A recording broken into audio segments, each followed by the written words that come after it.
Welcome to the Divorce Awakening podcast, where you wake the fuck up after divorce. and you realise that your best life ever is ahead of you. I'm Delia Monk, And I'm Sam Brindle. and we're two happily divorced coaches here to show you that life doesn't end after divorce. Mate, it's just getting started. This is your chance to find out who you really are and build a life that you can't even imagine.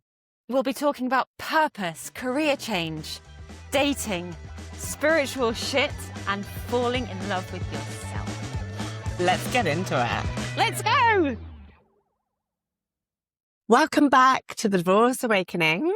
And today we're going to be talking a little bit about the messy middle that happens when you've made that decision to leave, but before you sort shit out, and the awakening that happens, because this podcast is called The Divorce Awakening because we really believe that divorce is the moment. It's a catalyst. It's an opportunity to wake up to who you really are and what you really want in life. But before that happens, there's the messy middle. And unfortunately, we do have to go through it. You have to go through it. Yeah. What was the messy middle like for you, Sam? Really hard. It's going to beat around the bush. I was someone who didn't really know how to deal with emotions and I didn't really have anyone to talk to about it. No one was going through it. So I would go so we do 50-50 co-parenting. So I have the kids for 1 week and then they go to their dads for a week and we just alternate weeks. So I would have 1 week where I had 4 kids at home. That was nonstop, completely distracted by all the things that we had to do. I would eat because they were eating. I would go to bed because we're going to bed with them. But there was no time at all in that week for me to think about me. And then all of a sudden they would go. And it was the first time I'd ever been without them. And it was awful. That's the only way I can describe it. So we would do the change on Mondays. I would take them to school on Monday and then their dad would collect them after school on Monday. So I was working from home. So I'd close my laptop on a Monday evening and just be like, what do I do now? I didn't know what to do. It feels empty, doesn't it? Oh, so empty. And obviously all the guilt comes because I'm here by myself and they're there and how are they doing? And their dad is a great dad. There was never any doubt about that. But, they needed their mum and I wasn't there. And that was my choice for me not to be there. So in the only way I knew how as a British girl, I would just go to the shop and buy a load of beer. Just watch something on Netflix and drink beer. Yeah, just numbing. Just completely numb it because I didn't know how to deal with it. And I didn't have really any tools. And I didn't want to. It also didn't cross my mind that I could do it any differently. I just wanted to wallow. The guilt and everything was really strong. And so I just wallowed. Time went by and you do kind of get used to situations, but I still wasn't living. If I had made plans, I'd feel insanely guilty that I was having fun whilst my kids weren't with me. Yeah, it was tough. But I didn't really deal with it in any great way. I just went with it and continued on. And then I've talked about this before, but I talk about there was one day where it was a Monday, and instead of getting a beer, the beer was mainly Mondays. It wasn't every single day. Just no judgment.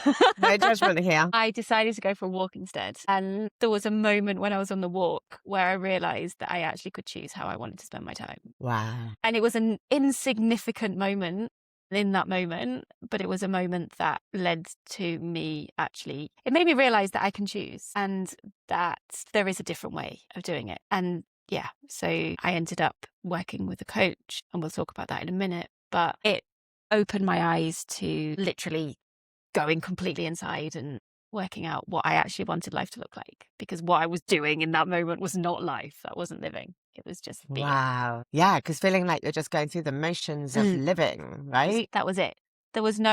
I was living for the week with my kids. Yeah. But it wasn't even my best version then, because I'd spent a week of probably not sleeping very well, not really looking after myself, not just being a bit like meh. And that power of choice that you talk about. So important. It's such a wake-up call. Yeah. Because we can choose. Yeah. If you're listening to this and you're relating to Sam's story where, maybe you're not feeling particularly happy at the moment, whether you've not got the kids or whether you don't even have kids, but you just feel like you're wallowing and your life is just passing you by, you can change it. Yeah. And it is just an instant. Yeah. It was just that moment of making a different decision. Because when you are so in your head, and I mean, we talk about survival mode, but I think essentially I was in survival mode. Yeah. And so my mind was completely running the show. And it was, you can't go out and enjoy yourself because what about the kids? Yeah. And so you end up just doing the same things over and over again. Yeah. But until you make a decision to do something different and you kind of step out of that cycle of self-pity Yeah. and do something else. And yeah, you can choose. You can just say, no, I don't want to do that anymore. I want to go this way. It's so powerful. And when you work with clients now that are struggling with that guilt with their children, I'm not with my kids and I'm feeling guilty about it, I'm worrying about them, how do you help them release that guilt? Because it can be so all-consuming, can't it? Well, now I see guilt as the biggest waste of time. Yes, guilt is the biggest waste of time. Because it's a mind-created feeling. However guilty you're feeling isn't, your kids don't know that. It's not like you feel more guilty, thereby your kids feel better. It's such a personal thing that only you can feel it. It's like literally hitting yourself with something because you're just going over the past, like opening the wound every single time you think about it. My kids are not okay. I knew my kids were okay. Like I knew they were okay. But that thought of you left, you have done this to them, you should feel guilty about this. It's kept. But so yeah, it's what I tell clients is it's also questioning it. It's like, why are you feeling guilty? Yeah. Is it really something that warrants feeling of guilt? And if it's, if it's not, you can tell that. Give it a new label. So I remember reading once, and it really resonated with me, that guilt is genuine guilt, true guilt, is when we do something that crosses our values. I don't know, an example, like me hitting my kid, right? That would cross a value that I have of not having physical violence in the house. So then I would feel guilty about it. Then when it's that genuine guilt that's crossed a personal value, can be an indicator that we've crossed a personal value, and it can help us live a life that's aligned to our values. But I think a lot of what especially women experience after divorce, we're mislabeling it. It's not guilt. It's like you say, it's actually just mentally beating yourself up with a saucepan. Yeah, that's basically what it is. Yeah, we need to give it a new name. Yeah. Like personal self-abuse. Self-flagellation, because it is. It has no purpose. No. Because like you say, it doesn't make a difference. You sitting there feeling guilty that you're not with your kids is not helping them. And worse, it is damaging you. Yes. And we all know that the single most important thing to a children's happiness is their mother's happiness. 100. And that all that guilt does, or whatever we want to call it, is bringing you out of any form of joy. Yes. And then you can't be the mom you want to be. No, because then you're going to be parenting from a place of the opposite of joy, a place of worry and a place of fear. Like, am I messing up my kids? Because also if we think about like vibrations, like what vibrations do we want to be living at? And if you think of like some of the highest levels of vibration, it's like, it's joy, it's laughter, it's living in complete presence. And then on the other side of the spectrum, those like lowest levels of vibration to live in is guilt, anxiety, shame, fear, worries. And like if we are living in those vibrations, then we are operating and living on those vibrations. And every decision we make is going to be based from that. You're not going to be making the best decisions. You're not going to be acting in a way that's aligned to your higher self. Yeah. They're going to be fear-based actions. So the way you respond to people, the way we can talk, this is a very good segue into you. Speaking of triggers.